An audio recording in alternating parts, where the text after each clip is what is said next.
You are experiencing the Knuckleheads of Liberty podcast. Welcome to the Knuckleheads of Liberty, where we are bringing you the people and the organizations fighting for liberty around the country and in your region. And today we have a special guest with Cecil Bohanon. He is a economics professor at Ball State University, and he is also a columnist on economic topics as well. And we're going to talk with him about some of his favorite topics today, which is, kind of what's going on with this whole RFK thing going on in the in the 2024 election, and could he wind up running as a libertarian? And then we're going to talk about slipping standards and rising prices in education. And then we're also going to talk about inflation as well. But before we get into that, let me introduce you to the rest of the panel. In our lower left-hand corner, we have Leon, the word Brathwaite, last word in Liberty. He is a retired engineer in the state of California. And my name is Jason McPhee, and I'll be your host today. So let's jump right into it with our Liberty. Well, in fact, before we do that, let me just show you a little bit of background stuff on Cecil. So here is Cecil's page for Ball State University, so you can go check out a little more there. And if you want to read some of Cecil's articles as well, you can check out the Indiana Business Journal. And he puts out an article every week or so on there, so you can go check that out as well.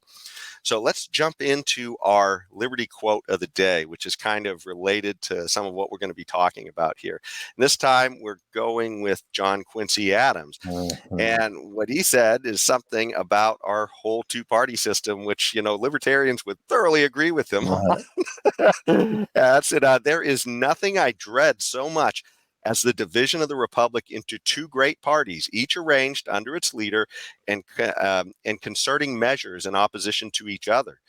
This is, in my humble opinion and humble apprehension, is to be dreaded as the greatest political evil under our Constitution. Yeah, as a libertarian, it seems like they do everything they can to get us off the ballot. What do you guys think about that quote? Oh gosh, what a great way to start it, Jason. That's exactly right.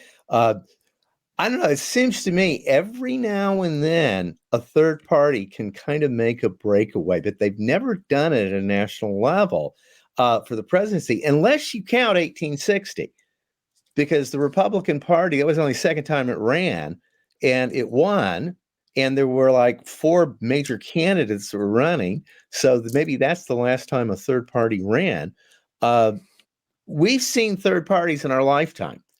And what the usual trajectory is everybody gets excited about the third party candidate. The third party candidate goes up in the polls. And about September, people end up concluding it becomes a two-man race. And then the third party just sort of collapses. Ross Perot, I was looking this up just before the show, actually was leading in a poll in June against Bill Clinton and George Bush. He was actually polling more in a sort of poll.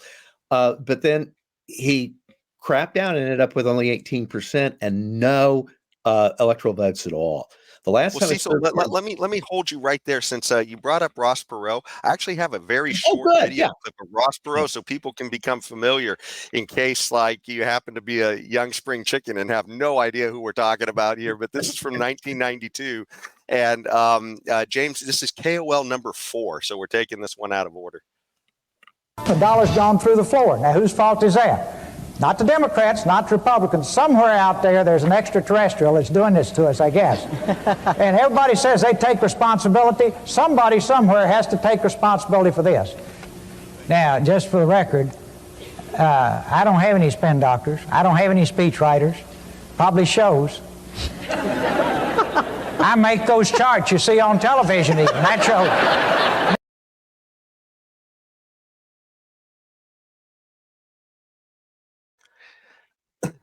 And so that last one was a clip of one of the charts that he was sort of famous for pulling out all of these charts to try and inform people with, a little bit of data, which I guess economists like, but a lot of the public apparently doesn't. He ended up getting 18% when he ran again. The next election cycle, 96, down to 8%. So it's one of those things that flamed up and came down. I remember, and this is even older, But you probably remember this, Leon, the 1968 election. Last time a third party got electoral votes, it was George Wallace. Mm-hmm. And but I wasn't in the United States in '68. But I know the story though. Please go ahead. Yeah, and he was at 20% in the polls in September, but then he ended up with only 13%. Our favorite libertarian candidate, Gary Johnson, he was up in double digits in August and September. He was at 10, 11%. And I think a lot of us thought he might make it. But then the Aleppo statement, he said in Aleppo. Fact, James, maybe you could show the visual on this while Cecil is talking here. Keep talking, Cecil. Hopefully James will bring up the visual for us. Yeah, deer in the headlights. Look, oh gosh, and it just collapsed. And he ended up getting 3% of the vote, which is the best libertarians have ever done, or any third party since Ross Perot. But still, that was the thing. What is Aleppo? I was so disappointed with what happened there on that Aleppo thing because, Gary Johnson got that question. It really felt like they were kind of trying to sandbag him. But the right answer for a libertarian, it felt like to me, would have been, well, the reason I'm not aware of, like most of America, where Aleppo is because I don't want to police the world. I want to focus on America. Instead, he sat there and apologized and said, oh, it was a shame that he didn't know what Aleppo was, and he just went up profusely, and then it played right into the narrative that he shouldn't be president. So. Right. Yeah. But you see, this is the danger that we have here in the United States.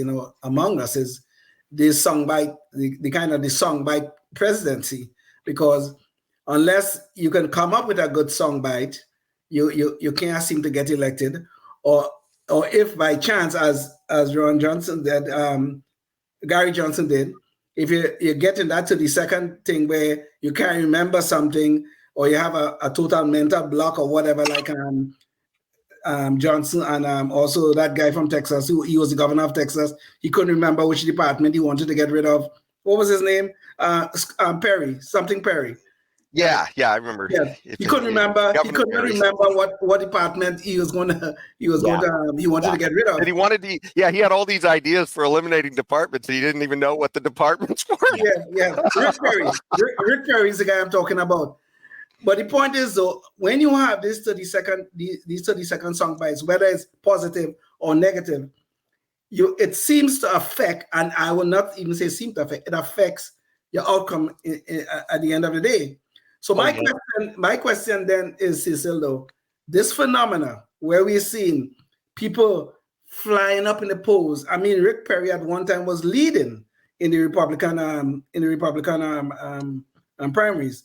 You see these people rising high in the polls, showing great promise, and then somewhere along the way, for some reason, they flame out, and we get back to our two-party system, right, of Republican and Democrat. Why do we see this phenomena consistently? Well, it could be. I mean, maybe that's the point. People like to be able to play in the big leagues. You got to have enough either heft in terms of reputation or just slickness to be able to deal with all that. Maybe that's it. And so almost by definition, look at the marginal people that run for Republican nomination, Democratic nomination. They often flame and come out. And it's just sort of a testing thing. So maybe that's it. You need some Teflon on it. But I think it's just people usually like to put it down to a two-person race. And that becomes it. And it's like, oh, I want to be in this two-person race. And so even though I like the third guy or gal, I can't vote for that because that'd be throwing my vote away. Of course, that's nonsense. Right. In the sense that, I don't know, every year I vote. I do. And I always go to the state office and the county office and take my vote out after the election tally's all been done and see if it made any difference. And it doesn't make a damn bit of difference in terms of the outcome. If I hadn't voted, nothing would have happened. If I changed my vote, nothing would have happened. Well, use your vote to send a signal for what you really believe, because you're not likely to be decisive in the outcome. But people don't do that. I think it's like they want to be for the winner of the World Series, and it comes down to one or two, and you jump to that. The thing that I think was interesting is the 1912 election.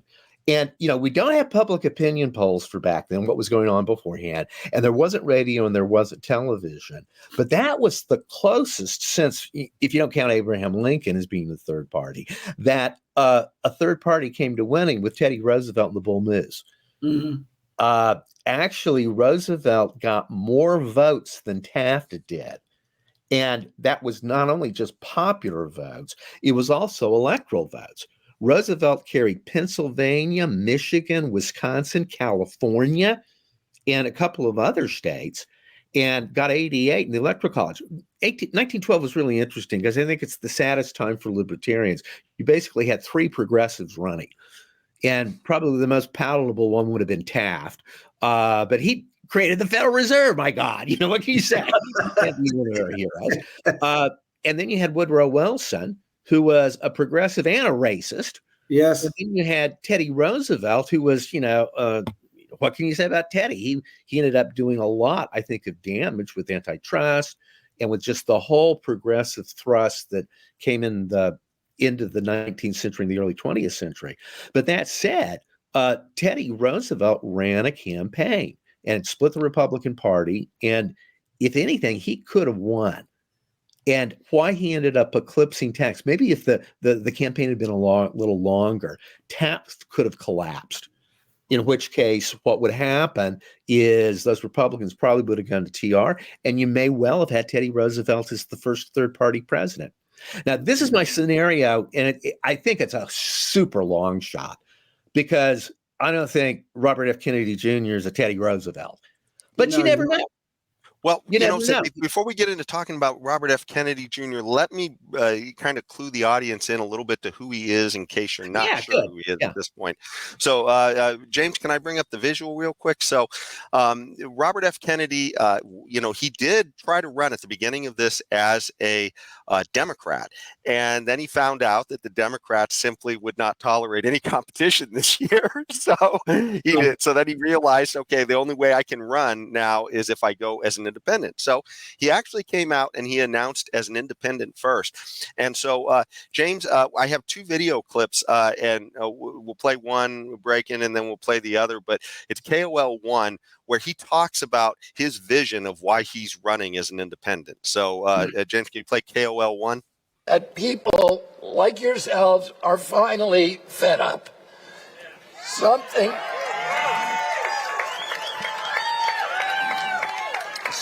is stirring in us that says it doesn't have to be this way. And they remind me that this country is ready for a history-making change.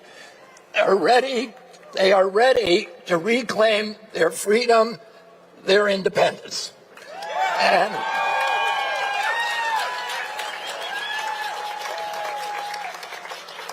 And that's why I'm here today. I'm here to declare myself an independent candidate.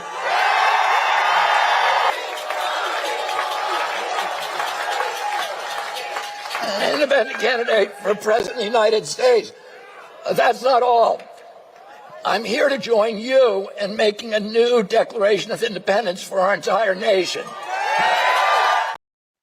So I just wanted to let the audience know that I did have to clip that in a few places. One of them was when he announced the cheering went on for about 25 seconds or so. Oh. So I clipped a lot of that cheering out just because we'd be just sitting here listening to a crowd cheering all that time.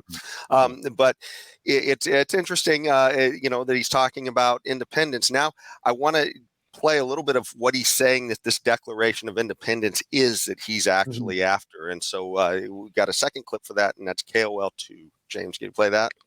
We declare independence from the corporations that have hijacked our government. And we declare independence from Wall Street, from big tech, from big pharma, from big ag, from the military contractors and their lobbyists. And we declare independence from the mercenary media that is here to fortify all of the corporate orthodoxies from their advertisers and to urge us to hate our neighbors and to fear our friends. And We declare independence from the cynical elites who betray our hope and who amplify our divisions. And finally, we declare independence from the two political parties. Mm-hmm. Yeah, and so that speech was that was an excerpt from a much longer speech, but I felt like that would give enough flavor of what his campaign is supposed to be about. But as that first visual I was showing, James, maybe you could bring that back up again. Running as an independent doesn't actually offer ballot access. And so now he's flirting with the Libertarian Party. And so at that point, I'm going to hand this over to you guys to talk about a little more, sort of what this means, I guess. And of course, we have a convention happening in California in a few days, and he's going to be one of the speakers here at our convention. I won't be there, but maybe after I retire, hopefully in a few years, I can start attending these things. But anyways, he's Robert Kennedy's going to be there speaking in the same rough voice I have right now because I have a cold. Of course, that's that's a feature though for Kennedy. So, anyways, what do you guys think about Kennedy in this big run, breaking away, sort of a scion of the Kennedy family, breaking away from the Democrats and running as potentially trying to run as a libertarian? They haven't made an agreement yet, so. Of course, I think it's ironic when he said we need to break away from elites that have entrenched power. Who has more elite entrenched power than a Kennedy? Right? And the Kennedys, yes. You took the words out of my mouth, Cecil. You took the words out of my mouth. Please go ahead. Yeah, that's what I think. I think his path, there's two issues. One, would the libertarians accept it? I don't know what it is in California, but here in the Midwest, the libertarians I talk to say, no, he is so off the farm in terms of certain things he's come out for in his past. And it's not just the anti-vax stuff, because a lot of libertarians are into that, but it's his argument that people that, quote, deny global warming should be thrown in prison. He's made arguments like that. So how can libertarians embrace that? I think it would be very odd, but they might. And again, he has a reason to go to libertarians because libertarians are on the ballot in 50 states. And a lot of libertarians might say, heck, we've waited our whole life for a chance to do this. This is our breakaway. So and just to jump in real quick.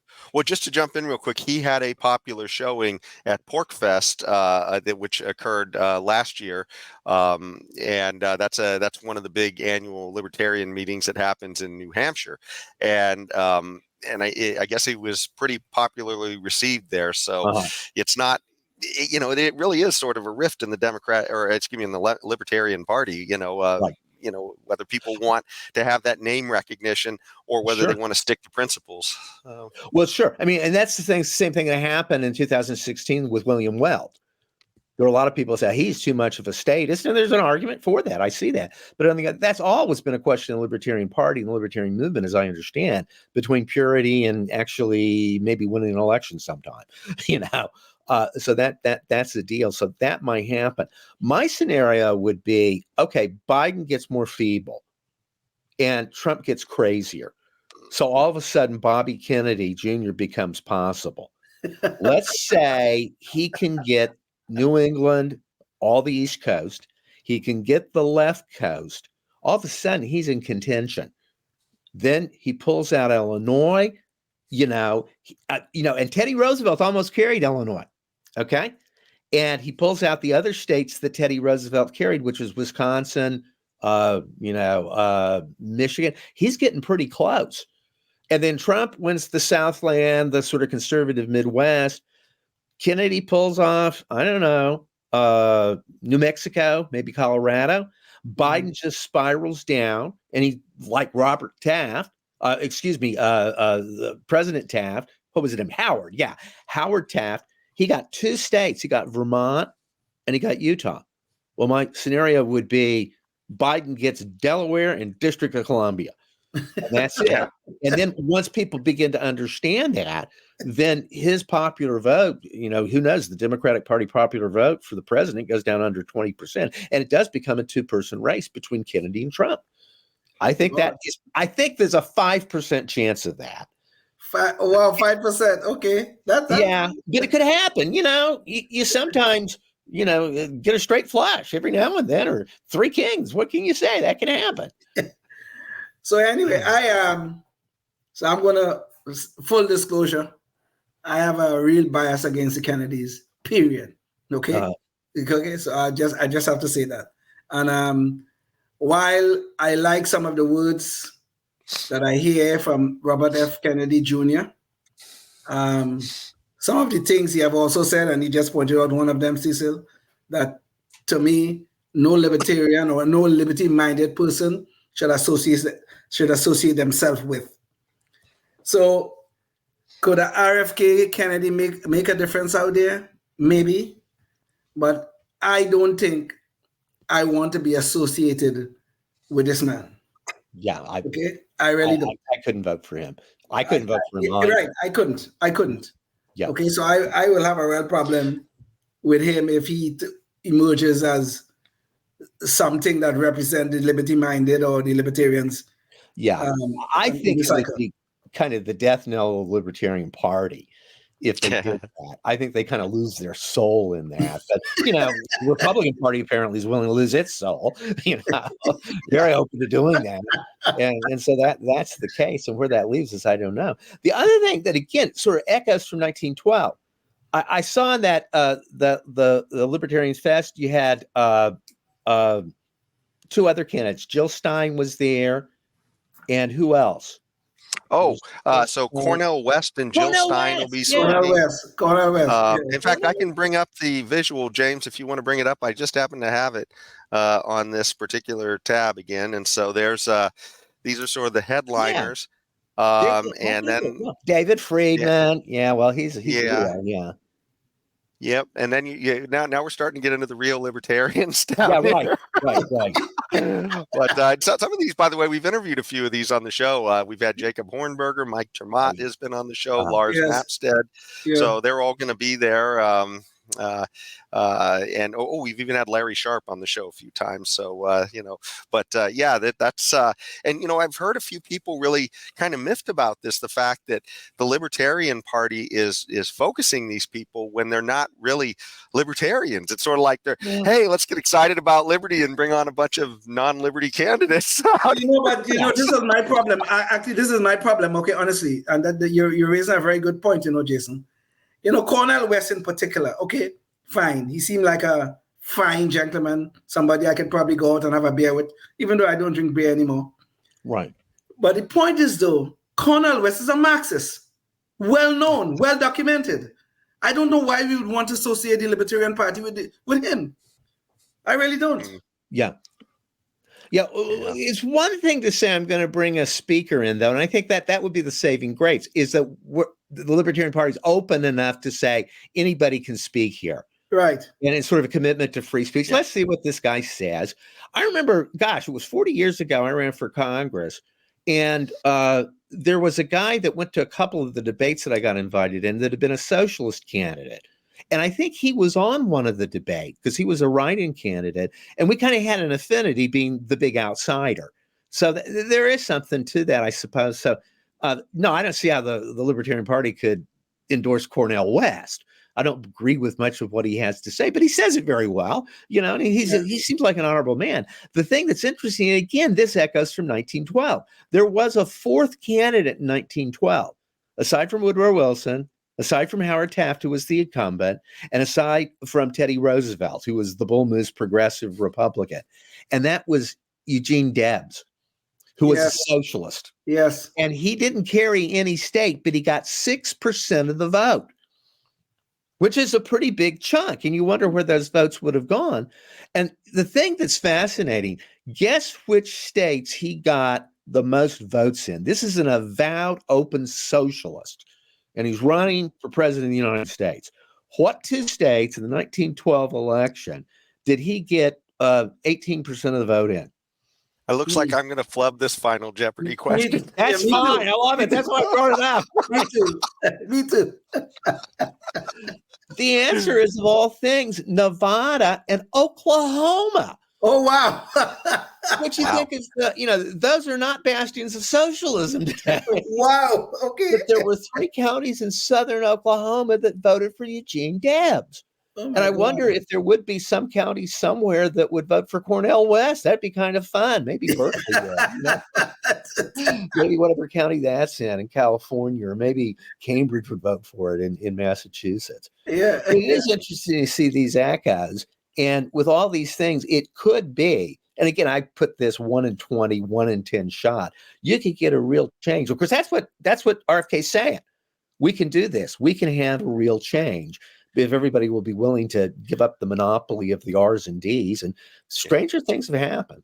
Well, and my thought is that, we might actually get somebody like him this time because, one of the things that's sorely missing in this country right now is that we are just toxically divided between the two parties. Yeah. And RFK, actually, that's the one bright side to him. I mean, I actually think long term that would be a bad thing because he's going to come in and he's going to help mend the country, but he's also going to be pitching socialism at the same time, and therefore, we're just going to go farther down the hole in the long run. But in the short term, though, I think that it would be a big healing Band-Aid for the country to get somebody like him in there. So, that's just my thoughts on the man. I don't know. That's very interesting. Yeah.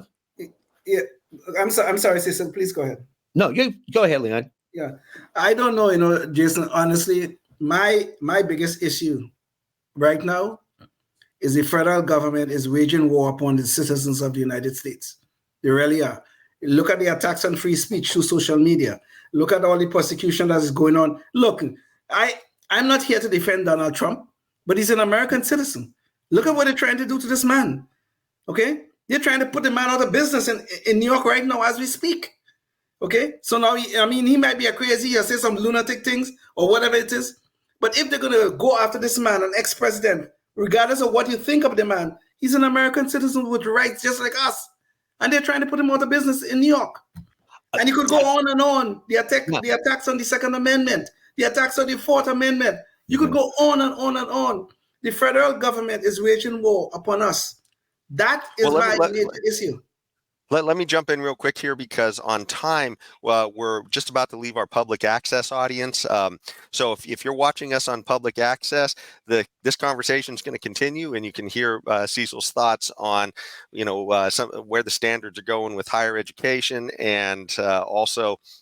And we'll talk a little about inflation, which is going to be a big topic in this 2024 election as well. But if you want to continue to watch, you got to jump on to Spotify, Facebook, YouTube, or Rumble, and you can catch the rest of this conversation or many of the other conversations we've had with interesting people fighting for liberty around the country and in your neighborhood. So I guess back to the show. So go ahead with the thoughts you guys had there. Oh, Leon, I agree with you. Leon, you're great. Because you're right. One of the things I thought was so prescient. I don't remember what quote. I mean, you guys do. You get all kinds of feeds from all kinds of people, and you read all kinds of stuff because that's just what we do today. One very conservative organization that you'd think would be very pro-Trump, of course, I'm not sure if Trump's a conservative. I don't know what he is. No, he's not. It condemned the prosecutor that ended up saying, well, we're not going to indict Biden, but he's a senile old man. Yeah. Yes. And I thought, well, how come these people that love Trump are doing that? And what they ended up saying was, this is a bad thing. The Justice Department of the United States is routinely being weaponized. And it's not just against Trump. Trump will do it too. And you just given me, Jason, if RFK would come in and say, I'm going to stop that stuff. And maybe he's going to take us down a socialist path, single payer system, raise taxes and all that. But if he'd stop that politicization of the judge, we're turning into a third world country or a small town or a junior high school. A banana republic, yes. Trying to get the other claim. And quite frankly, that's one of the things I think that's most endearing about RFK is that for anybody who's watched his campaign, they know that much like Vivek Ramaswamy and some of these other new types of candidates, he's fairly fearless in talking about issues. Like he'll go just about anywhere and be open to have honest conversations, which is, I mean, it's like we don't get that anymore from the major two parties. So it's really refreshing to hear. But he has clearly said that he believes in the Democratic Party of FDR, and so that's not a libertarian party. Just in case. FDR brought us the New Deal, and then Lyndon Johnson furthered with the Great Society. Yeah. both of which were disasters. But the point that I will leave this conversation, this part of our show with, is that anyone who will convince me that they're sincerely going to take on the federal government in terms of what it is doing, the weaponization, which Cecil just mentioned, anyone who is willing to take that on, I don't care now, maybe if it's RFK and he's going to say he's going to raise my taxes and he's going to do that other crap, I will be willing to suspend that thought in my head, which I'm so horribly against. I will suspend it. And I will vote for that person if they could convince me that this is that's what he's really going to do. Yeah. I'm sorry. Yeah. Yeah.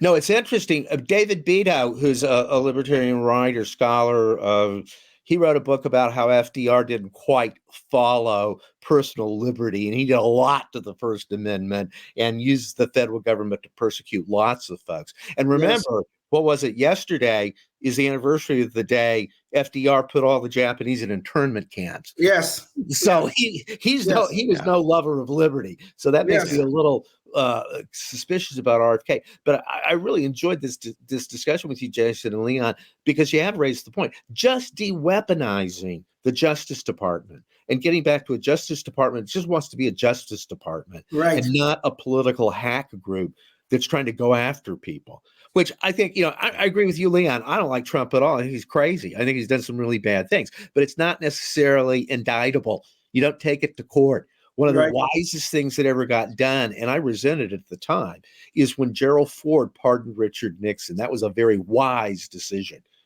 Because, okay, Nixon was a crook, he'd done bad things, but we didn't drag the country through this for another 10 years. Right, and I think in retrospect, that was a good thing that Gerald Ford did it. Though at the time I hated it. I thought that's just terrible. Yeah. Well, speaking of slipping standards in our country, let's talk a little bit about the education system. That might actually be at the root of why we are so discombobulated on what we want out of our government as well. So, James, maybe you could bring up this paper that Cecil. I know this is. I think Mark Horowitz is one of your. No, that's actually Steve is my deceased colleagues. I don't think Mark's related to him at all, but it's interesting. Okay. Well, I know you wanted to talk about this paper, and so this particular paper focuses on inflating grades and I guess diluting the metrics as far as what goes in. And what they've done is they've gone and they've surveyed a bunch of professors at a whole bunch of universities, and they're trying to get their take on, hey, are the standards declining? And of course, the costs are going up at the same time as well. In fact, I even have something I pulled out of the Fred for this too. This is just a CPI on personal consumer expenditures on higher education, and man, I mean, you can see the slope, that's going up here from 1980 and beyond. This is just disturbing. I'm not sure if this is the best graph that we could have used, because I kind of pulled this up at the last minute, but I tell you, I mean, it does seem like the prices are just skyrocketing in higher ed. And of course, we've all seen some of the shenanigans Biden's tried to pull with, kind of like buying votes by essentially paying off people's educational bills and stuff that they've gotten from the system. But it's just kind of seems unsustainable. And not only that, are we even getting anything for the money? And maybe Cecil, this is a great place for you to kind of jump in on this, I guess. Oh, gosh, let me jump in on this. And this is going to be, I don't want this to be poor Cecil, but I've been at Ball State University since 1980.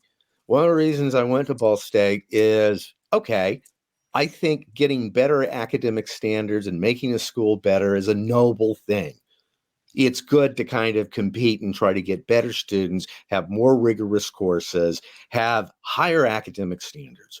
And in the Midwest, one of the public schools is known as being very good is in Ball State's conference, Miami of Ohio, which has a very stellar reputation as being a really good, almost like private school that's a public school. And I thought, well, I'm going to go to Ball State and we're going to help make it like that. We're going to aspire to be this really good place. 2 years ago, I figured out, looking at Ball State standards, they've gone up and then they go down. They go up and they go down. And what's that all about?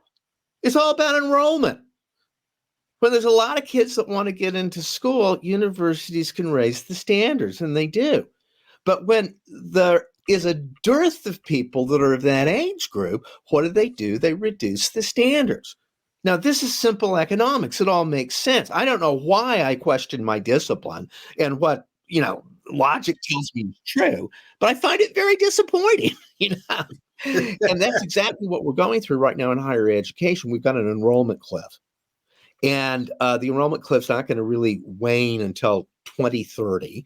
You just don't have that many 18-year-olds. And that's the traditional market. And there's nothing you can do to create new 18-year-olds for 2025. They're there, right? You can't get more of them. And so universities are doing anything they can to get more people in. But the other thing that's going on is a lot of people, particularly males, are saying, the heck with that. Why do I want to go to university? Maybe I can get a certification. Maybe I can do something else. Maybe I don't need a college education.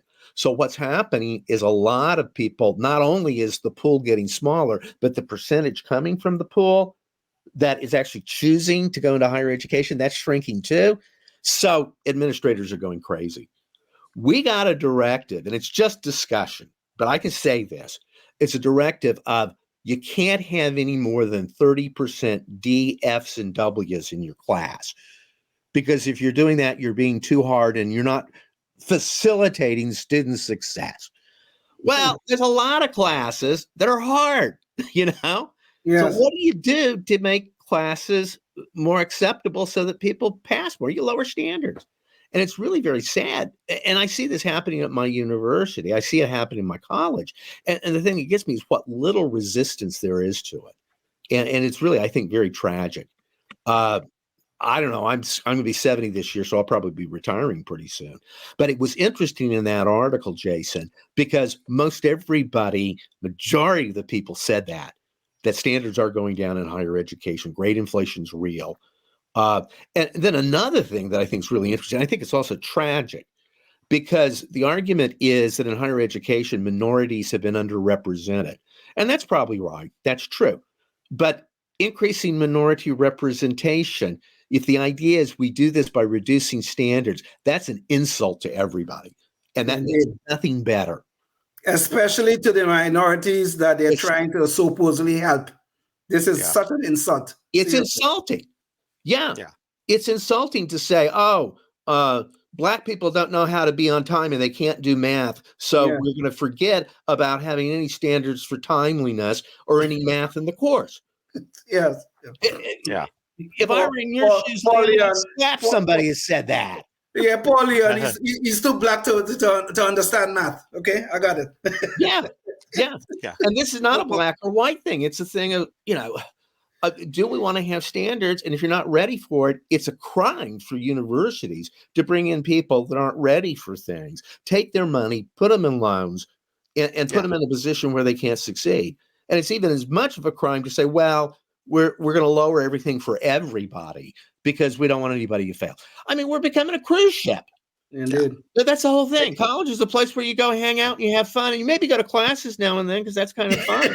That's right. You go to lecture now and then. And at least you have to get drunk. You have to get drunk a few times, and the next morning, they can't go to class and stuff like that. Come on, what is that about? Yeah, but this whole thing about lowering standards is not only in higher education. That is happening in K through 12 also. Absolutely, and this is a real problem. It's a real problem because we are doing nothing but creating failures out of kids who have great potential. Right. I mean, the people who should have been educated and who could probably be productive, whether they go to college or not, they could probably go into a trade or whatever they want. They could become productive. They are now turned out to be failures because of the education, the lowering of the standards. We are not holding kids to that standard that are necessary to achieve things. I mean, if you look at the story of Jaime Escalante in East Los Angeles, LA, East LA, one of the worst areas you could think about in Los Angeles. I used to live in that area at one time. One of the worst areas. Jaime Escalante went in there and taught these kids calculus, and they were successful. Yes. But somehow or the other, we have now reached a point in our society where this DEI nonsense is telling us, well, If you're black, you can't learn certain things. If you're white, you're an oppressor. If you're Hispanic, you're something else. These little boxes and all the kind of stuff are dividing us and destroying our society at large. Right. That's what's going on. Yeah. This is so unfortunate and dangerous. Yeah, and let's see, Leon, James, maybe you could bring up the visual real quick. This is actually the movie that was made, and so if we could give you a sense of something that you can actually watch and maybe gain a little inspiration from.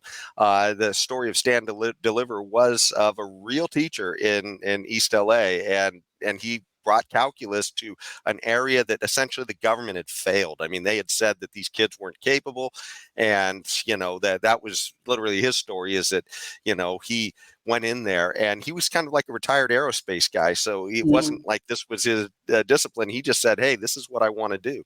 So if not for him, there was probably several hundred kids whose lives were completely set on a different trajectory because of him. But I did want to mention too that we've been talking about the school failing people at the standards in there, and I think, Cecil, you briefly touched on this, but you have a paper or an article in the Business Journal, and you talk about debasing, and I like that, the learning measures, and it erodes the quality of education. I mean, we like to talk a lot as libertarians about debasing the money supply, but we're debasing the worth of what we're saying the education is worth, like that penny, that you're looking at. And, maybe it used to actually be able to buy something 100 years ago or even 50 years ago. And now it's just like people will melt those things down, for the metal.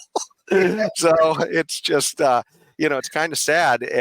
And I know your article focused a little bit about, sort of which standards should, they be looking at as letting kids into the schools. But I mean, we've got these schools all now that are getting rid of the standards to let the kids in, because for lots of reasons. And of course, race is one of those metrics, because again, just like with the Jaime Escalante story, the government thinks that some people, because of the color of their skin, may not be up to the standards. And I mean, it's just, it's a real, they're really selling them short. And, this flips around on the other side of things too, because we had this Supreme Court case. Gosh, I'm trying to get the visual to show, but this is an article from the New York Post, and they talk about how they were rejecting Asian kids from going into Harvard because there were too many of them. And so it's like, let's change the metric again. And I found one of the most appalling metrics they talked about is they made up a whole new metric about a personality rating. Yes. And of course, then they said, oh, Asians just aren't as likable as other groups, and therefore we're going to count that against them. I can't think of a more racist thing to say to somebody than your skin color says you're less likable than other people. I mean, oh my God. You're just not a fun guy. Yeah. And that's what we're not going to have. But people of another group, they're all fun people. Yes. What? Yeah. Yeah. Possibly thinking there. But no, it does. It all intertwines with that, because again, we've done this at my college. We used to have to graduate in the College of Business, you have to take statistics. And before you take statistics, you need to have a little calculus. Not a whole lot of calculus, just some. And certainly some algebra, and certainly some things like that. There's a course at our university that is a math course that doesn't require any calculus or any algebra, none at all. And our college ended up adopting that as our math standard. Now, I raised holy hell about it, right? But it didn't do any good. Everyone ended up buying into it. Well, we have to meet students where they are. They're just not very good at math. And my colleagues who actually teach the statistics course say they're going to have to just dummy down the statistics course significantly. Now, who's going to get hurt by that? It's going to be the kids when they go out and they're asked at their workplace to do something that's complicated and requires them to have analytical reasoning and know how to use statistical packages. They're not going to be exposed to it, because we don't want anybody to feel bad about not getting through algebra. And this is just a point. I mean, you talk about a statistical package. I mean, even using like a simple thing like an Excel spreadsheet, which way you will have to write formulas and that kind of stuff to do. I mean, kids are don't even know this these days because of the same problem you just pointed out, Cecil. we have to dumb them down. We have to be compassionate. We have to meet students where they are, and all this damn nonsense that have nothing to do with education. Nothing. Right. My dean, and I love her, I do, but she said, well, if a student has to take a class twice, that's not a seamless experience for them, and their parents aren't going to like it. And my argument is that they have to take it twice. Maybe they need to know it more. Right. And you need to hold those standards up. And I don't know, one of the most poignant experiences I ever had in the last 10 years at Ball State is I was out in the gym working out, and this kid comes up, oh, hi, Dr. Bohanon, how are you doing? And I recognized him from a large class I'd had. And I said, yeah, you were up in that group of guys. You guys were all rowdy. I'd tell you shut up all the time. Some of you did really well. How did you do? And he says, oh, I flunked. I said, oh, really? And you're not going to slug me? He goes, oh, no. He says, that was the best thing that ever happened to me, because I learned I had to come to class. I had to pay attention. I couldn't be goofing off. And the fact that I flunked and had to take it again, it's something that helped me. But we're not going to let that happen. You know, I have a colleague that apparently tells everybody in their class, nobody fails this class ever. Well, that's an invitation. Yeah, but you know that's the ultimate in debasement, because what that winds up doing to that value of those degrees that come out, and it hurts the people who actually do learn it, is that people then, like Elon Musk, say, I don't even pay attention to the college degree anymore. I want you to show me what you can do. So they're not even using that anymore as a metric, some of these people, because they're saying, I'm failing to see the value in some of these degrees, is what they're saying. Yeah, so, good point. No, you know who's really mad about this, aside from me and my colleagues in economics department and the better students here? Maybe it's bias on my part because who I hang out with. All the alumni in the college business are really upset about this. They say, this is going to make my degree 10 years from now look like crap. I'm going to be ashamed to be from Ball State. I mean, the kind of things I hear, like the things that they're doing in the high schools and the middle schools and that kind of stuff, that kids are now saying, well, the kids don't have to have homework, or the homework should be too difficult, or blah, blah, blah, or they can't have homework on the weekends and all the kind of stuff and things like that. I'll tell any kid today, if I tried that, I went home and tell my father, that I can't learn calculus because I'm black, or because I don't have a black teacher, or because this, or because that. I wish I could have go home and tell my father that. What he would have done to me, I would have still feeling it on my ass today. And you would have learned your calculus too. Oh, damn right. I had a very dear friend who was a student that he got through economics fine. He didn't have to do a lot of calculus in it, but he always said he wasn't any good at math. Then he went to graduate school and got in a program, and he had to learn some calculus. So he ended up buying a calculus book in June. He went through the problems, and he said, I went through them. I saw how they worked. I did another problem. I saw how it worked. I clicked in the key in the back and figured out how it worked. And I realized I was never not bad at math. I was just lazy. And he said, if you work at it, you can do it. And I think that's part of it. Maybe there's something that has a block for some kids psychologically, but you got to just sit down and do it. And people don't like that. I tell people in my economics classes, economics is really very interesting, a lot of good things going on, but it can be really tedious. But that's what it is. Life is tedious sometimes. That's just the way it is. Sure. And that's how you master something. You put up with that. But we're such instant gratification. Everybody's got to get a trophy. We don't want the kids to feel bad about themselves. Right, exactly. It's just toxic. Well, that's the one thing about numbers in math, is that they generally don't lie. There's a lot of honesty in those professions. And so that kind of brings me to the next topic that we wanted to touch on, which is inflation and the honesty in the numbers behind our currency, I guess.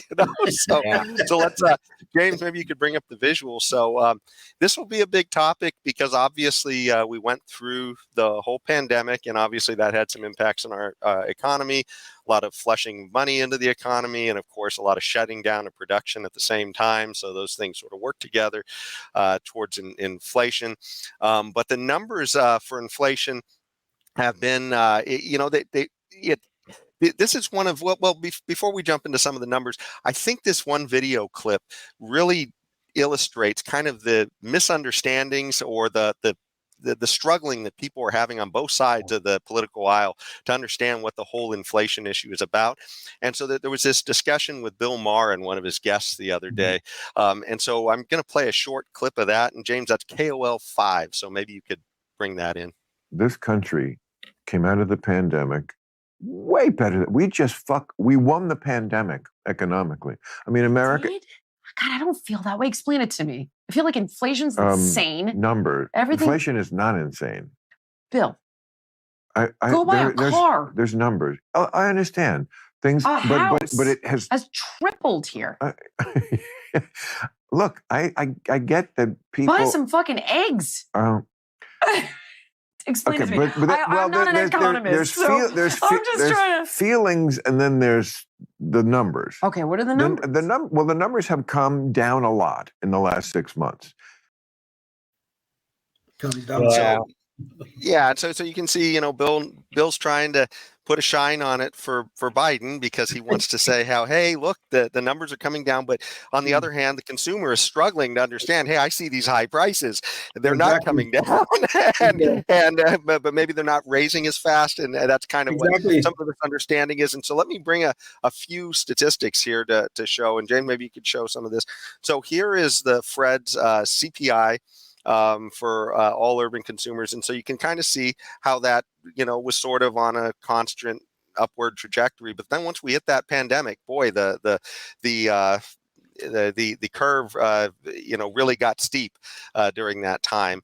Let's see here. And this is what essentially the change in the consumer price index looked, just year over year, over a period of about the last 70 years or so, it looks like in this chart. And so you can see we had really bad inflation back around the time, Carter was leaving office, which is part of what contributed to Reagan being brought in. And now you can see that around 2020, right when we went into that whole pandemic, you started to see the impact of all of that extra money in the system and all of the stopping of production of goods, leading to, more money relative to less goods, but then you can also see that the inflation rate was coming down as well later on in the Biden presidency. And this is kind of some of the bad news they were talking about here. I think they were hoping this trajectory was going to keep heading down, and it sort of peaked up in around December and January, a little higher than what they were hoping for. So that's kind of what they're talking about, the bad news. But of course, the Fed is shooting for what is it, Cecil? At 2% is what they're shooting for. That's the magic word. It's 2%. Yeah. Yes, exactly. Well, and there's one more thing I wanted to say here too. And so if you want to know what this means in terms of prices, if you look at prices, this is an inflation calculator that we have here called inflationcalculator.com. So we put in 2019 and 2024 what a dollar would be, a good that you would have spent $1 on. Now you'd have to spend $1.21 for the same good, is what they're saying. So that's essentially the disconnect. And of course, that's for an average, because we know maybe real estate might be a much different than say the price of eggs or something else. So anyways, so go ahead, Cecil. Let me say two things. One, sticker shock. Consumers end up assessing their state of the economy by the sticker shock stuff they buy. And if you don't buy stuff on a regular basis and all of a sudden it's wildly out of line with what your expectations are, you're pissed. I found this on Christmas Day that we needed some salt. Table salt. Well, nothing's open on Christmas. I'd gone to church and done the communion and all that, lay Eucharist minister. But I went to the local village pantry, which is a convenience store. A tub of salt, regular old Morton salt, and I would have bought the off-brand. I remember that being 15 cents. It was $4.25, and that was just like, wow, that's incredible. And so I think that's part of the reaction people have. Bill Maher's kind of right. But again, since prices don't go down, you still have to pay that much for the roast or the everyday item, and it's just irritating, and people feel bad about it. But the second thing I think is really important here is, again, like I said, 2%. The Federal Reserve has kind of pledged itself to saying our target inflation rate is going to be 2%. And they should continue to tighten until it hits that. We thought that maybe it could hit it like mid-year, but it doesn't look like that's going to happen. And so they're going to have to think things tighter for longer than what they anticipated. And we might not get the soft landing we hoped for. And that's kind of disappointing, but it's just, you never know what's going to happen there. It's not like a system that's completely controllable one way or another. The problem is that the Federal Reserve says we're not going to go for 2%. Instead, our target's going to be 3%, and we'll quit when we're at 3%. Then nobody believes the Federal Reserve for the next 50 years. And then the whole financial system worldwide. This is why it's so important the Fed stay at 2, in my opinion. That kind of stability is necessary. So you just have to bite the bullet and wait till you get to 2. But Biden's not going to like that, right? Right. He wouldn't like it either, right? But that hard target, trying to get that hard target, I'm not saying right or wrong. I'm just saying that hard target may push us into a recession. Yeah. Don't you think? Yeah. Oh, absolutely. Absolutely. I mean, economists are very good at predicting recessions that haven't happened. And I'll say this as an economist, independent of my partisan perspective, I like it when the economy is doing well. I really want it to do well. I hope it does. But one indicator you might look at sometime, Jason, on the Fred dashboard, there's an inflation expectation calculation that they do that's based upon government bonds that are indexed against inflation, and then government bonds of the same term that are not indexed against inflation. The difference in interest rate is a very good indicator of what the market thinks future inflation is going to be. It got down in December to just above 2%, but it's gone up now to about 2.4. So the market's expecting inflation is not going to slow down the way we'd hoped it would. So you're right, Leon, we may well get some kind of downturn in the next 6 months, or at least a slowdown or something like that. And I think you're seeing that. You don't have quite the robustness of the job market you used to have. Right. You used to have, high-tech firms in California were paying people $150,000 just to keep them on the payroll. They didn't have anything for me to do, but they didn't want to lose it. They were, quote, hoarding labor. I'm reading that's not happening so much anymore. Yeah. In fact, I've seen a lot of local, big companies like Intel and others dropping a lot of staff right now. Yeah. So it's, so they're saying that, hey, these unemployment numbers are great, but, maybe we're, just starting to get over the edge of the cliff. I don't know. But I always hope there's not a recession. And the joke is economists have predicted 6 out of the last 2 recessions. We're always predicting recessions. So I had a quick question for you, because since you're an economist, this is something that I've really struggled with. But and Jane, maybe you could bring back this visual real quick of the Fred CPI rate here. We see this really sharp, steep increase here happening when some of the impacts of that shutting down of, that was a perfect storm in a sense. You were dumping trillions into the economy, and you were telling people stay home and don't make anything. Yeah, right. And at the same time, and your surprise prices go up. Yeah, right. Yeah, and I'm kind of shocked that I guess that it wasn't worse than it was. I really thought that, we might have hit the Titanic, might have hit the iceberg on all this, and we didn't. And I'm just curious what your thoughts were on what happened. One of the things I think is really interesting, and I've gone back and forth on this in 50 years, I think fiscal policy, just giving people a bunch of money, was probably the cause of it, because that ended up influencing things. I used to be an old-fashioned monetarist. It's all the Federal Reserve, but I'm not so sure that's the case anymore. They put a lot of reserves in the bank, and since 2008, this is a little secret, they made it almost impossible to fail in banking, because they now pay banks interest on the reserves they hold. They didn't used to do that. So now it's kind of maybe a little sloppier in monetary policy. So it's fiscal policy that ended up doing that. I would just say the resilience of the supply chain and the natural economy is pretty strong. And that's why it didn't go as bad. I thought the same thing, too. I thought we might get up to like 19-20% inflation. Yeah. Yes. It only peaked out at 9.1, and then it became to slowly, gradually come down. Thanks be to God. But it's not going to get to 2% as fast as we hoped it would. Yeah. And that's going to be the problem. That's going to be the problem. But yeah, it's very complicated in terms of what's going to. And again, there's this huge statistical problem. All you can do is take samples. So one inflation measure may show one thing, another one something a little different. And when you're dealing with, tenths of percents mattering, you maybe want to be a little suspicious of any economic statistic. But I think the Fed's going to have to stay tight for a while.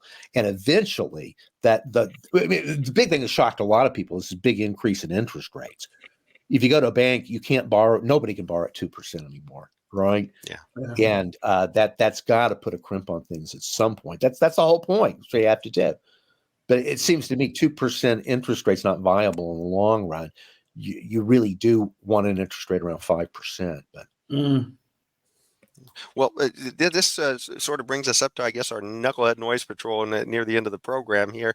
And that's also related to inflation here. And it has to do with our Commander-in-Chief's personal views, I guess, about inflation and shrinkflation. He specifically labeled it as. And this was an ad that was put out. And in a way, this part of it was brilliant, I thought. They put this ad out on Twitter during the Super Bowl, so they didn't have to pay for any huge rates, but somehow it got a lot of eyeballs just because everybody knew it was coming out during the Super Bowl, so they went over to Twitter and watched it. So that part actually was a stroke of genius, I guess, a rare stroke of genius by the Biden administration, I think. But it was Jane, maybe you could bring up the visual here. But the point of the thing is what I thought is a big sort of misunderstanding. At least that's the way I took it on his part. He looked at this issue of the shrinkflation, which is essentially the products just shrinking, and so that they can keep the price the same on the shelf or keep it from rising too much. And so, Jane, maybe you can bring up the video real quick so people can see that short ad that he played. The Super Bowl Sunday. If you're anything like me, you like to be surrounded by a snack or two while watching the big game. When buying snacks for the game, you might have noticed one thing. Sports drinks bottles are smaller. A bag of chips has fewer chips, but they're still charging it just as much. And as an ice cream lover, what makes me the most angry is that ice cream cartons have actually shrunk in size, but not in price. I've had enough of what they call shrinkflation. It's a ripoff. Some companies are trying to pull a fast one by shrinking the products little by little and hoping you won't notice. Give me a break. The American public is tired of being played for suckers. I'm calling on companies to put a stop to this. Let's make sure businesses do the right thing now. Well, and oh my God. Exactly. I was appalled when I saw this because exactly. I mean, it's like blaming companies for his tampering with the money supply. And does he really believe that? I think he might, but I think that's insane. It's, that's insane. It's like, that greed is the cause of inflation. You always get this with gas prices. Why are gas prices going up? Because big corporations and oil companies are really greedy, and it's the greed. Then why do they reduce prices? Do they stop being greedy? Do they wake up? Oh, I'm so sorry, I was greedy. I'll lower price. Yes, of course. That's the thing that causes it, and that's shameless on Biden's part. That's just shameless. I mean, he ought to take response. Man up, Biden. It's your inflation. The general, it's another manifestation of the same thing. Prices are going up, and it's really interesting. The people that do keep the inflation statistics do keep track of that. So the inflation statistics do have that in that. I checked that out a couple of years ago. They figure that out, and that's the honest number.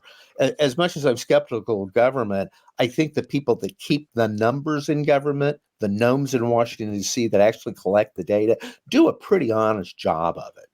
And I would give them credit on that because they do try to catch things like that. Yeah, I've seen that the CBO, like they put out the GDP, the debt to GDP, and they show that really headed out. And a lot of people, I think, respect their numbers because they realize that, hey, they're not really spinning it. They're saying, hey, look, if you guys don't take care of this, we're going off the rails in the future. And yet, once it goes out of their hands and into the politician's hand, those numbers become debased. That's right. That's right. And since kids don't learn math or statistics anymore, they're not going to understand it anyway. Exactly. They don't believe that kind of nonsense. That just big bad corporations are making your snacks smaller. Yeah, Come on. It's funny, talking about, especially about gasoline prices. We have many laws on the books, both at the state level and at the federal level, about collusion. Yeah.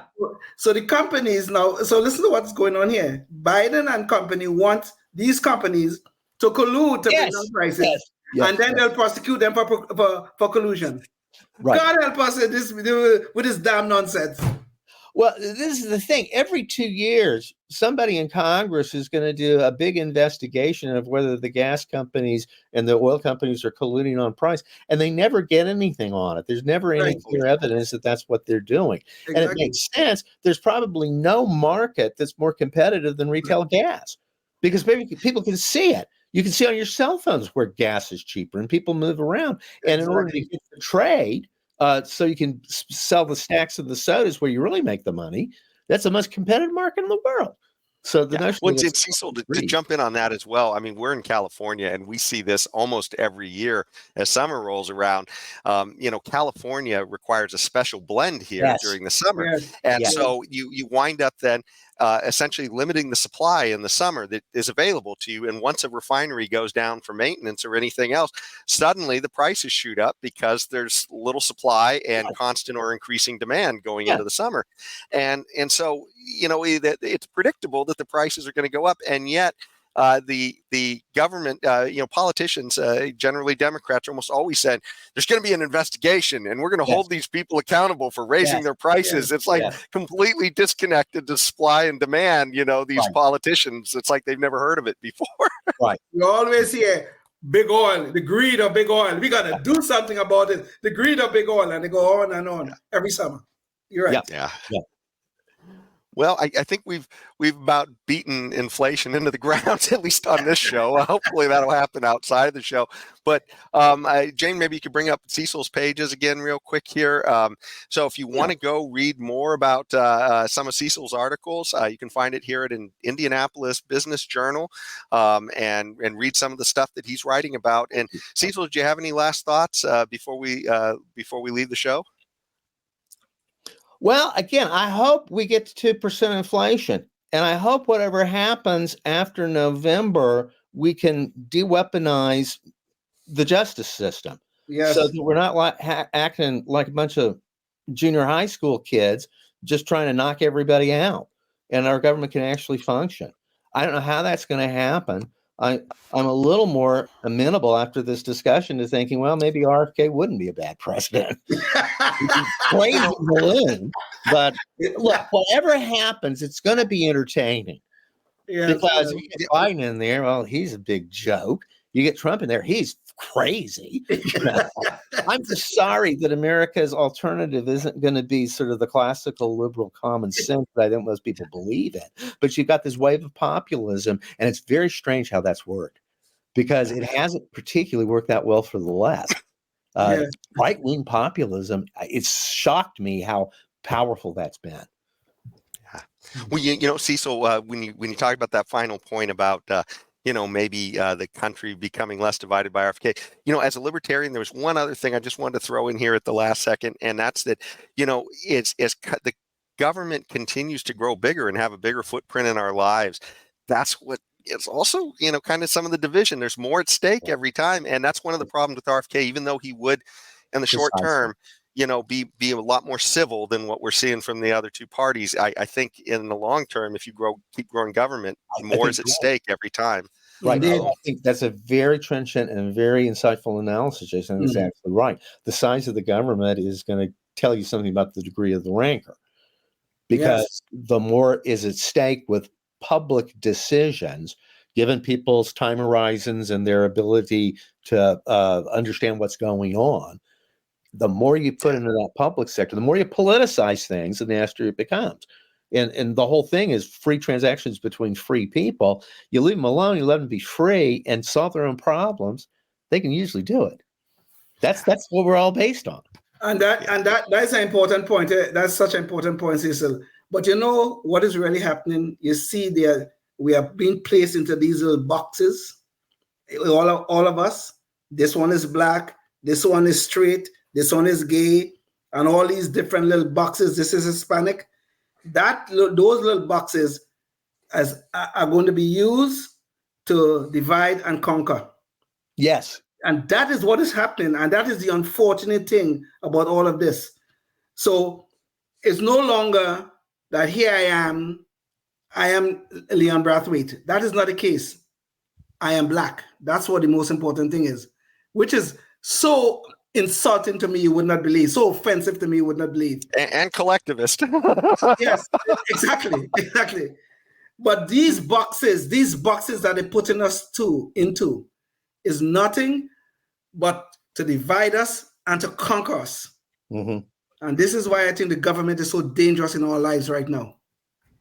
Well, hopefully in 2024 we can get the Liberty can eke out a little bit of victory somehow. But that's pretty much the end of our show. And thanks so much for joining us, Cecil. And thanks for having me. Enjoyed it a lot. Good to see you again, Leon. Same here, Cecil. I really did enjoy it. I hope at some point in time we can have you back again. I hope so. Yeah, I'd love to come back. Indeed. And for those of you watching out there, stay tuned next week. We're going to have Larry Sands on to talk about education going on in California, some educational issues and things he's been writing about. But until the next week, if you're watching out there, think about what you can do in your community to advance the ball for liberty, because, boy, I tell you, we really need everybody who sees this in the game. We need all men on all people on deck.